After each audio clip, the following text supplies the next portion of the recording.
인사를 드리니까 갑자기 이상하죠? 네, 제가 오늘 엄청난 역할을 맡아서 이 자리에 섰어요.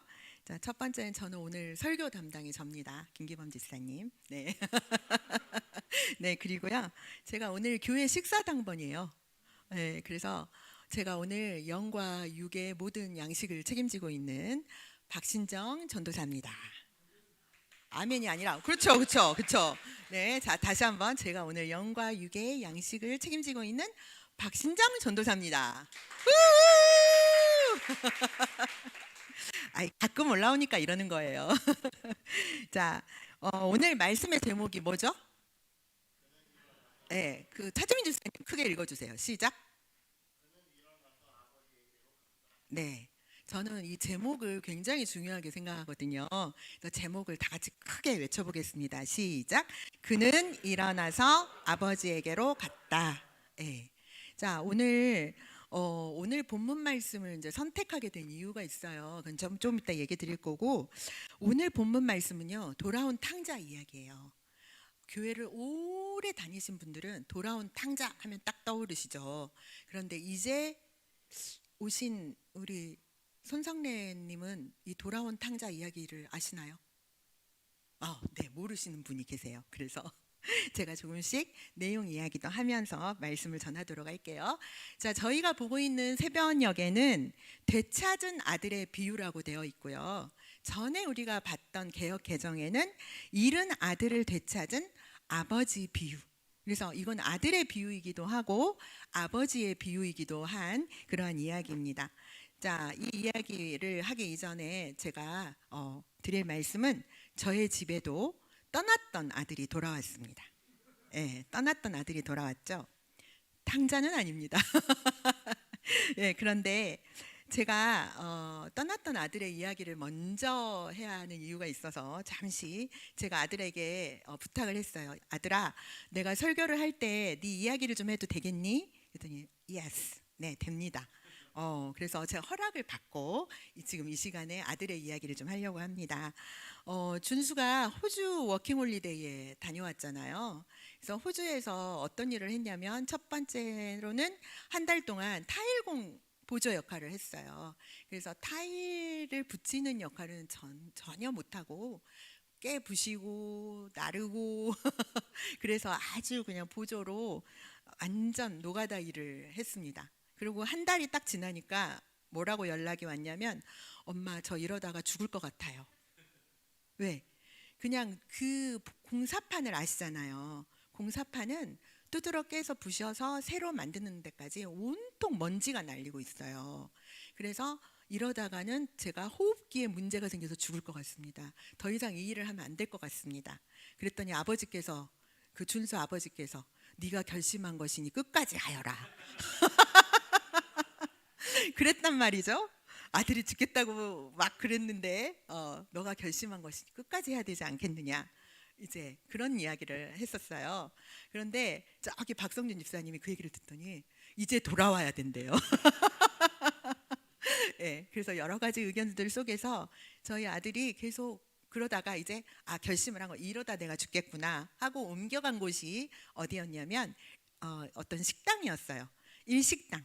한국 교민이 운영을 하고 있는 일식당이었는데 이제 일식당으로 옮겨가게 된 모든 과정들도 하나님께서 인도해 주셔가지고 교회에 같이 있던 형이 있는 숙소와 또 있는 일자리까지 이렇게 하나님께서 쫙 인도해 주셔서 그래, 이곳이 바로 내가 일할 곳이구나 하고 일식당에서 일을 하기 시작했어요.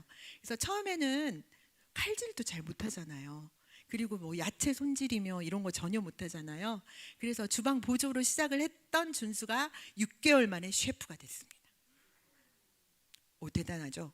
그래서 사진을 보내왔는데 뭐 막 덮밥, 뭐 일식에서 롤, 뭐 이런 거 장난 아니게 잘하고요. 그 다음에 그 뭐죠? 연어를 이렇게 사시미를 뜬 걸 이렇게 쫙 보여줬어요.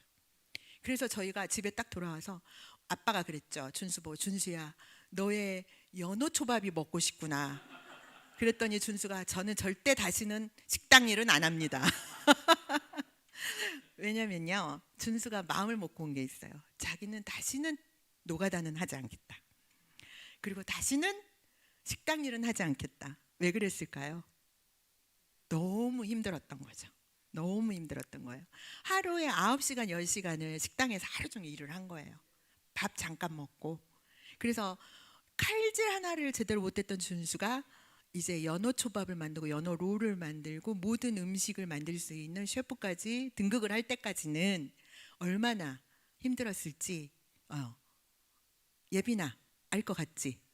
너는 알 것 같지 않아? 네. 그렇게 힘든 시간을 보내고 왔는데 준수가 어느 날 집에 오더니 엄마 나는 너무 죽을 똥살똥 고생을 하고 왔는데 다 자기가 호주 가서 놀고 온 줄 안다는 거예요. 그래서 자기는 너무 억울하다는 거예요. 그랬는데 이런 준수가 이제 제가 이렇게 장황하게 이야기를 하는 이유가 있습니다. 이제 마지막 날 이제 드디어 어떤 결심을 하게 되었냐면 이제 나 집으로 돌아가야겠다. 이걸로 충분하다. 내가 느낀 만큼 느꼈고 배울 만큼 배웠다. 이제 집으로 돌아가자 하고 마음을 먹은 거예요. 그리고 티켓팅을 해서 집으로 돌아오는데 비행기가 딜레이가 되는 바람에 11시 10분 리무진을 놓쳐버린 거예요.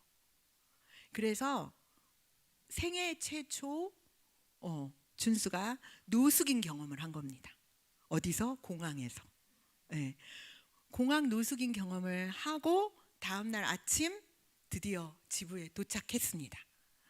집에 딱 돌아오니까 준수가 제가 이제 준수한테 같이 이렇게 있으면서 제일 먼저 뭘 했냐면요. 목사님이 이제 준수를 데리러 같이 가주셨어요. 목사님이랑 사모님이랑 저랑 준수랑 제일 먼저 콩나물 국밥을 먹으러 갔어요. 전주 콩나물 국밥. 웬만하면 전주 사람들이 잘 안 먹는. 근데 제가 막 저 아이가 감동을 하는 거예요. 콩나물 국밥에 감동을 하는 거예요. 평소에 잘 먹지도 않는. 그리고 집에 와서 샤워를 하고 나와서 딱 소파에 앉더니 감동을 하는 거예요. 와, 우리 집 너무 좋다는 거예요. 물이 너무너무 따뜻하고 좋다는 거예요. 집이 너무 따뜻하고 좋다는 거예요. 그러더니 뭘 해도 집에서 뭘 해도 다 감동을 하는 거예요. 그러더니 저에게 두 가지 비유를 하는 거예요. 엄마, 제가 왕자와 거지에 나오는 그 왕자였다 거지 됐다 다시 왕자 된 느낌이에요.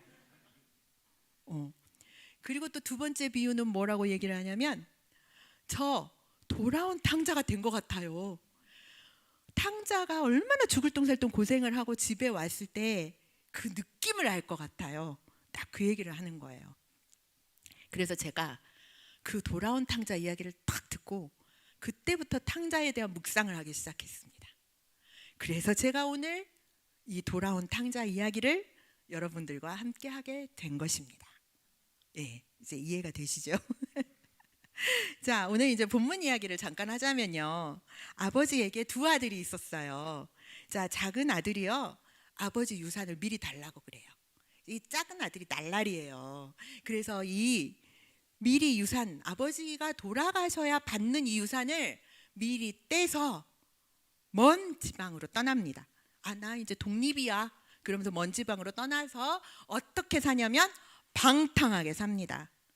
그리고 모든 것을 탕진해 버립니다.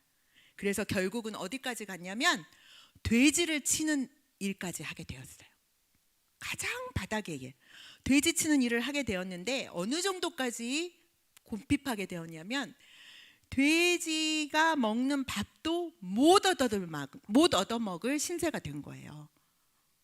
이 돼지밥을. 그러니까 어떤 거냐면 돼지밥을 딱 줬을 때 돼지가 남겨야 그 돼지밥을 먹을 수 있는 그런 처지가 된 거예요. 자, 그래서 이렇게 돼지밥도 못 먹게 된 이 아들이 자, 어떻게 되었을까요? 자, 오늘은 세 가지 주제로 이야기할 거예요, 저희가. 자, 첫 번째 주제 보여주세요. 자, 다 같이 읽어볼까요? 시작! 자, 이러면 전 진행하지 않습니다. 똑바로 제대로 읽어주세요. 다시 한번 크게 읽겠습니다. 시작! 네. 첫 번째 주제는 작은 아들은 어떻게 돌아왔나입니다. 자, 17절 말씀을 보면요. 그제서야 그는 정신이 들었대요. 돼지밥을 먹지도 못할 정도로 곰핍한 그때에 정신이 들었어요. 그래서 뭐라고 했냐면 내 아버지의 그 많은 품꾼들에게는 먹을 것이 남아도는데 나는 여기서 굶어 죽는구나. 이 상황이 된 거예요. 자, 여러분 작은 아들로 빙의하세요. 빨리. 작은 아들이 되셨죠? 자, 그러면 저를 따라서 내가 여기서 굶어 죽는구나 따라해 주세요. 시작. 안 굶어 죽게 생겼네. 굶어 죽는구나. 이 상황을 우리가 마음 깊이 생각하셔야 돼요. 그 작은 아들의 상황과 상태를 마음 깊이 생각하셔야 돼요. 아, 내가 지금 굶어 죽는구나. 어느 정도까지? 죽게 생겼구나. 나 이러다 죽는구나. 이 상황이 되었어요. 자, 이렇게 있다가는 죽겠구나라는 마음이 들었어요, 아들에게. 자, 그 다음 말씀 보여주세요. 그래서 일어나. 내가 일어나. 아버지께 돌아가서 이렇게 말씀드려야겠다. 아버지, 내가 하늘과 아버지에게 죄를 지었습니다. 이렇게 말씀드려야겠다. 자, 그러면 이제 또 작은 아들이 돼서 저를 따라 하시는 거예요. 제가 하는 대로 따라 하세요. 내가 아버지 앞에 죄를 지었습니다.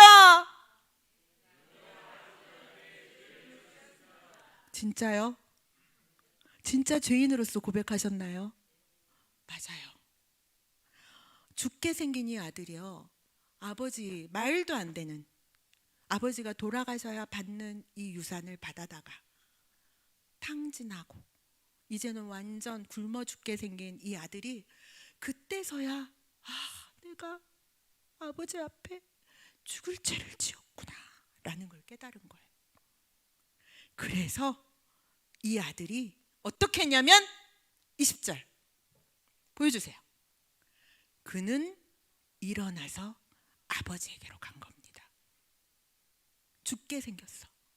이제 나 아버지께 너무 내가 죄인이라는 걸 깨닫고 그가 일어나서 아버지에게로 갔다고요. 그러면 작은 아들은 어떻게 돌아왔나요?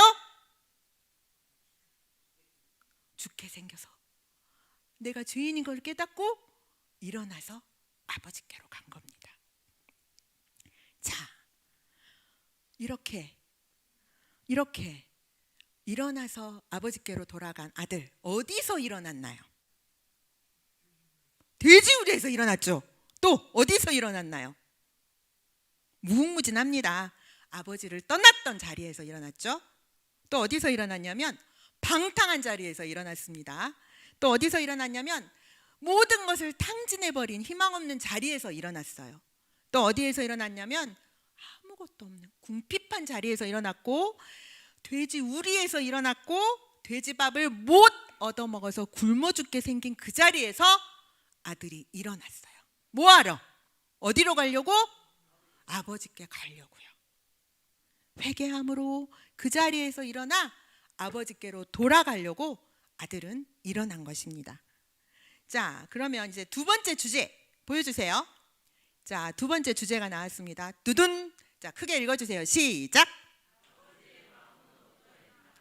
자, 이제 돌아가요. 아들이 돌아가요. 탕진하고 모든 것을 다 없어 빈곤해지고 불쌍해지고 최악인 이 아들이 아버지께로 돌아가요. 그랬을 때 아버지의 마음은 어떠했을까요? 20절. 아버지는요, 우와, 저기 아들의 실루엣만 보이는, 근데 정말 거짓골로 하고 있는 아들을 아버지는 한눈에 알아봐요. 말도 안 되게 거짓골 하고 오는 아들을 한눈에 알아보고 먼 거리에 있는데 아버지가 그를 보고 너무너무 치근히 여겨 불쌍히 여기는 마음으로 막 달려가서 그 돼지 냄새 나는 아들, 돼지 똥 냄새 나는 그 아들을 꼭 껴안고 입을 맞춥니다. 그 목을 꼭 껴안고 입을 맞춰요. 자, 부모이신 분들, 내 자식, 잃어버렸던 자식, 어디서 사는지 죽는지 몰랐던 자식이 돌아왔을 때 그 부모의 마음을 우린 너무나 잘 알 수 있죠. 그 목을 끌어안고 입을 맞춘다고요. 21절. 그런데 아들이 뭐라고 하냐면요, 아버지, 제가요 하늘과 아버지에게 죄를 지었어요. 나는 아버지를 아버지라고 부를 수 없고 아버지의 아들이라고 불릴 자격이 없습니다. 22절. 그런데 그런 아들에게 아버지가 뭐라는지 알아요? 여봐라, 우리 아들에게 가장 좋은 옷을 입히고 손에 반지를 끼우고 그리고 발에 최고 좋은 신을 신겨라. 제일 좋은 옷 그리고 반지를 끼우고 아주 그냥 명품 최고 끝내주는 신발을 신기라고 합니다. 여기서 제일 중요한 포인트는 뭐냐면요, 반지예요. 반지. 아들에게 굳이 아버지가 왜 반지를 끼울까요? 그때 그 시절에는요, 반지가 의미하는 바가 큽니다. 이 반지는 무엇을 의미하냐면 너는 우리 가문의 아들이야 라는 증표로 반지를 끼워주는 겁니다. 고대의 유대인들에게 있어서 이 반지는 영원한 사랑과 약속을 의미하기도 하고 그리고 우리 공동체의 일원임을 얘기하기도 해요. 그래서 너는 우리 가족, 우리 집안의 아들이야 라는 의미로 너는 영원한 나의 아들이야 하고 그 약속의 의미로 그 돌아온 아들에게 그 반지를 끼워주는 겁니다. 아버지가 아들을 최고로 인정하는 그 모습. 너는 이제 내 아들이야. 절대 나를 떠나지 않는 영원한 나의 아들이야 하면서 그 반지를 끼워줍니다. 그리고 무엇을 했냐면요, 23절 보면 무엇을 아들을 위해서 잡냐면 살찐 송아지를 잡습니다. 살찐 송아지는 뭐냐면요, 우리 이 시대의 랍스타. 네, 전 랍스타가 소고기보다 더 비싸더라고요. 그 시대의 가장 값진 고기, 가장 귀한 고기, 가장 귀한 손님에게 드리는 최고의 고기가 바로 살찐 송아지 고기였어요. 그래서 그 아들을 위해 살찐 송아지를 끌어다가 잡으라고 합니다. 그리고 그것을 먹고 우리가 즐기자, 우리 모두가 이것을 먹고 함께 즐기자라고 이야기합니다. 그러면서 아버지가 뭐라고 감격의 고백을 하는지 아세요? 나의 이 아들은 죽었다가, 24절이요, 나의 이 아들은 죽었다가 살아났고 내가 잃었다가 되찾았다. 그래서 그들은 잔치를 베풀었다는 거예요. 엄청난 축제를 열었다는 거예요. 파티를 열었다는 거예요. 아들이 죽었다가 살아왔어요. 잃어버렸는데 찾게 됐어요. 그 아버지의 마음으로 막 잔치를 벌이는 거예요. 뭐라고 했냐면 아들이 살아 돌아왔다, 붕악을 울려라 했다는 거예요. 자, 따라하세요. 시작. 아버지가 아니신데 다시 한번 내가 진짜 아버지가 된 마음으로 다시 한번 해볼게요. 시작. 아들이 살아 돌아왔다, 붕악을 울려라. 네, 아버지의 마음이 느껴지시나요? 이 아버지의 사랑이 느껴지시나요? 죽었다가 살아난 아들, 잃어버렸다가 다시 찾은 아들을 다시 찾은 아버지의 마음은 어땠을까요? 아버지는요, 그 아들을 기다리고 기다리고 또 기다리고 기다렸기 때문에 먼 곳에서 거짓골로 오고 있는 똥냄새 나는 아들을 한눈에 알아볼 수 있었어요. 그리고 그가 돌아온 사실만으로도 무조건 모든 것을 다 받아들이는 아버지이기 때문에 아들이 무엇을 했는지 어쨌는지 왜 이런 꼴로 왔는지 그런 게 중요하지 않아요. 그냥 아들이 돌아왔으니 그냥 끌어안고 입 맞추고 제일 좋은 것으로 입히고 제일 좋은 반지를 끼우고 제일 좋은 신발을 씌우고 가장 맛있는 것을 준비해서 파티를 여는 무조건적인 사랑을 가진 아버지, 그리고 모든 것을 너를 위해 준비했어 하면서 모든 것을 다 해주는 아버지, 그리고 돌아온 아들 그거 하나 때문에 너무 기쁘고 또 기뻐서 잔치를 벌이는 아버지의 마음은 이러했습니다. 자, 그러면 세 번째 주제로 가겠습니다. 자, 그러면 세 번째 주제 다 같이 읽을까요? 시작! 형은 왜 그랬대? 형은 왜 그랬나? 이제 형 이야기를 해볼게요. 자, 둘째 아들은 돌아왔어요. 아버지의 그 크신 사랑 안에서 파티에 지금 참석 중입니다. 자, 큰아들은 이 사실을 전혀 모르고 아버지를 기쁘시게 하려고 밭에서 열심히 일하고 집으로 돌아오는데 웬일로 집에서 막 음악 소리가 들려요. 막 춤추면서 노는 소리가 들려요. 그래서 야야야야 하면서 종을 불러가지고 야 무슨 일이야? 그랬더니 종이 이렇게 얘기합니다. 아우님이 집에 건강한 모습으로 돌아오신 것을 반겨 주인 어른께서 살찐 송아지를 잡으셨습니다. 그냥 동생이 돌아왔다고만 하지. 거기서 살찐 송아지를 잡으셨습니다. 딱 그랬더니 이 큰아들이 살찐 송아지 때문에 뻑가버렸어요. 완전 돌아버렸어요. 완전 삐져버렸어요. 그래가지고 어떤 일이 있었냐? 28절. 큰아들은요 화가 났어요. 그런데 화가 났을 뿐만 아니라 집으로 들어가려고 하지 않았어요. 자, 화가 나서 완전히 동생이 와서 기쁨으로 잔치하고 있는 그 집에 아예 안 들어가요. 집 밖에 있어요. 나 안 들어가. 완전 삐졌어요. 그랬더니 아버지가요 큰아들이 안 들어온다는 얘기를 듣고 집 문 밖으로 나갑니다. 그래서 아버지가 나와서 누구를 달래요? 삐져버린 이 큰아들을 달래요. 얘야 우리 들어가자. 집에 들어가자. 집에 들어가서 우리 함께 기뻐하자. 함께 파티를 누리자. 근데요 그렇게 형은 여전히 삐져 있어요. 자, 형이 왜 화가 났고 왜 삐졌는지를 얘기합니다. 29절. 아버지, 나는요 이렇게 여러 해를 두고 아버지를 섬겼거든요. 그리고요 아버지 명령을 한 번도 어긴 적이 없거든요. 그런데 아버지, 나에게는 친구들하고 함께 즐기라고 염소 새끼 한 마리도 주신 적 없잖아요. 와, 이 상황이면 열받죠. 자, 두 번째 30절 보면요 또 뭐라고 하냐면요, 아 그런데 아버지는 창녀들하고 어울려서 아버지 재산을 다 삼켜버린 이 아들이 오니까 그를 위해서는 살찐 송아지를 잡으신 거 아니에요. 자, 이 정도 되면 형 화낼 만한가요? 열받을 만한가요? 오, 저 누나가 지금 고개를 끄덕거리네요.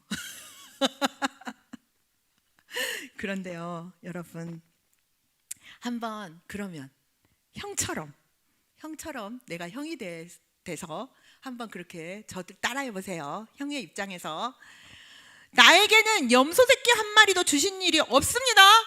자, 시작. 아니 어떻게 이걸 제일 잘하시네. 아니 어떻게 큰형의 그 마음을 제일 잘하시는 것처럼. 자, 큰아들은요 왜 이랬을까요? 정말 아버지가 큰아들에게 염소 새끼 한 마리를 또 잡아주신 일이 없을까요? 그랬을까요? 큰아들은요 아버지의 마음을 몰랐어요. 아버지의 사랑을 잘 몰랐어요. 그리고 자기 자신을 의롭게 여기며 아버지께 인정받으려고만 노력했어요. 그리고요 방탕해서 돌아온 동생에게 아버지가 이런 대우를 한다는 그 계산으로 분하게 여겼어요. 질투가 올라왔어요. 다 종합하면요 이 큰 아들은요 아버지의 마음을 단단히 오해하고 있었어요. 오해, 따라해 볼게요. 오해. 여러분, 아버지에 대한 오해를 오늘 이 시간 모두 버리시기 바랍니다. 아버지에 대한 오해를 오늘 이 시간 다 내려놓으시길 바랍니다. 하나님은요, 얼마나 그 아들을 사랑하시는지, 자, 큰 아들을 향한 아버지의 마음, 여기서 보세요. 보여주세요. 큰 아들을 향한 아버지의 마음, 뭐라고 하셨죠? 자, 이거는 우리 다 같이 한번 읽어야 돼요. 아버지의 마음, 아버지가 돼서 큰 아들에게 얘기해 주세요. 다 같이 읽겠습니다. 시작.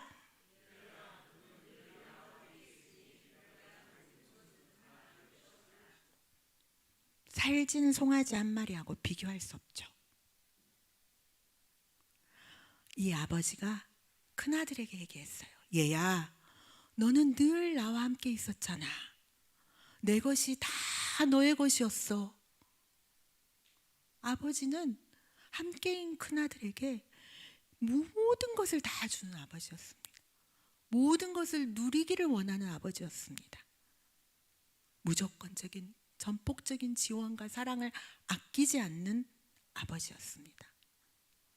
그런데 하나님은 하나님이 아니라 이 둘째 아들은 하나님 우리 아버지에 대한 엄청난 오해를 하고 있었던 거죠.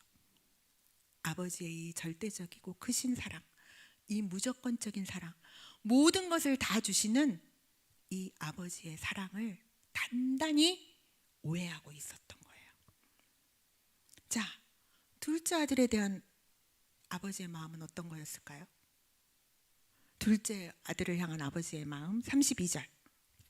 그것은 바로 너의 이 아우는 죽었다가 살아났고 내가 잃었다가 되찾았으니 즐기며 기뻐하는 것이 마땅하다. 돌아온 아들 때문에 아들은 이 잃어버린 아들이 돌아와서 또 죽었던 아들이 살아 돌아와서 이 아버지는 너무너무 즐겁고 너무너무 기쁘고 이 세상 모든 것을 다 얻은 그 기쁨으로 지금 행복해하고 있는 겁니다. 자, 우리 보여주세요. 이건 한번 크게 외치고 넘어가야 돼요. 이번 주제에. 자, 넘겨주세요. 다 넘겨주세요. 이미 지나갔어요. 네, 이거예요. 이거는 한번 우리가 크게 하나님 아버지의 마음으로 크게 외쳐볼게요. 시작. 이것입니다. 혹시 하나님 아버지에 대한 오해를 가지고 있었다면 이 말씀으로 모든 걸 내려놔야 합니다. 모든 걸 풀어버려야 합니다. 하나님은 하나님이 가진 모든 것을 우리에게 주시는 분입니다.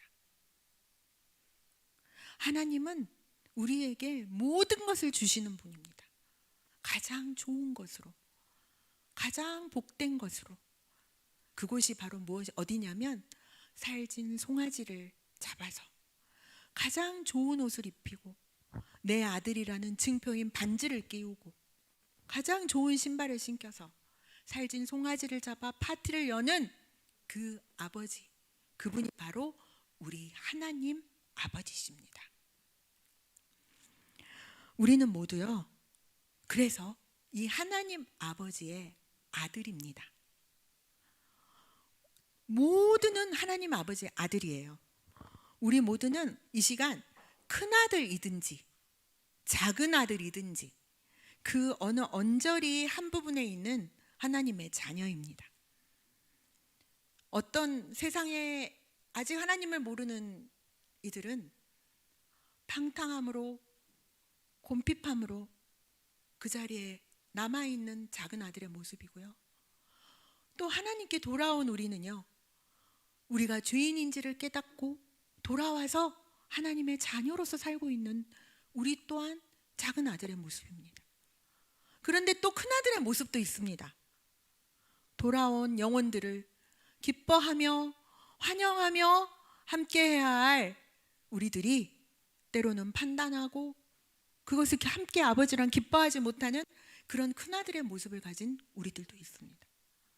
또 아버지의 사랑 오해해서 아버지가 얼마나 우리를 사랑하시는지, 모든 것을 다 주기를 원하시고 전폭적인 지원을 하기를 원하시고 정말 이 세상 가장 최선의 것, 최고의 것을 우리와 함께 하시는 하나님에 대한 오해로 여전히 하나님께 삐져 있어서 어딘가에 하나님이 달래도 삐져 있는 그런 큰아들의 모습으로 남아있는 그런 아들의 모습을 하고 있는 저희들의 모습도 있습니다. 하지만 우리가 큰아들이든지 작은 아들이든지 아직도 삐져서 밖에 있든지 방탕에서 저쪽에 있든지 겨우 이제 돌아오고 있든지 어떤 아들이든지 어디에서 무엇을 했고 어디에 있고 어떤 마음이고 어떤 상황이든지 하나님 아버지는 하나님의 아들인 우리를 이렇게 사랑하신다는 사실입니다. 한없는 사랑으로 우리와 함께 하시는 아버지, 어떤 상황이든 어떤 자식이든 그저 사랑으로 모든 것을 다 받으시고 무조건적인 사랑으로 함께 하시는 우리 아버지라는 것입니다. 하나님은요, 멀리서 돌아오는 아들을 달려가 얼싸안고 입맞추시는 우리의 아버지십니다. 하나님은요, 돌아온 아들, 정말 죄악 속에서 돌아온 아들을 가장 좋은 옷을 입히고 아들로서 반지를 끼우고 발에 신을 신기고 가장 가치 있는 송아지 고기를 잡아서 먹이고 축제를 벌이는 우리의 아버지십니다. 하나님은 늘 우리와 함께 하시며 가진 모든 것을 다 내어주시는 우리의 아버지십니다. 그리고 하나님은 심지어 삐져서 집에 안 들어오는 아들을 화가 나서 잔치에 이 풍성한 하나님의 삶, 풍성한 이 아버지가 누리라고 한 이 모든 것을 받아들이지 않고 집 밖에서 삐져 있는 이 아들을 끊임없이 달래서 아가 들어와, 내가 너에게 다 줄 거야, 아가 들어와, 이 풍성한 삶을 함께 누리자 라고 얘기하시는 끊임없는 전폭적인 사랑을 주시는 우리의 아버지이십니다. 자, 우리는 하나님의 아들, 하나님의 자녀로서 하나님의 사랑을 더 이상 계산하지 않기를 원합니다.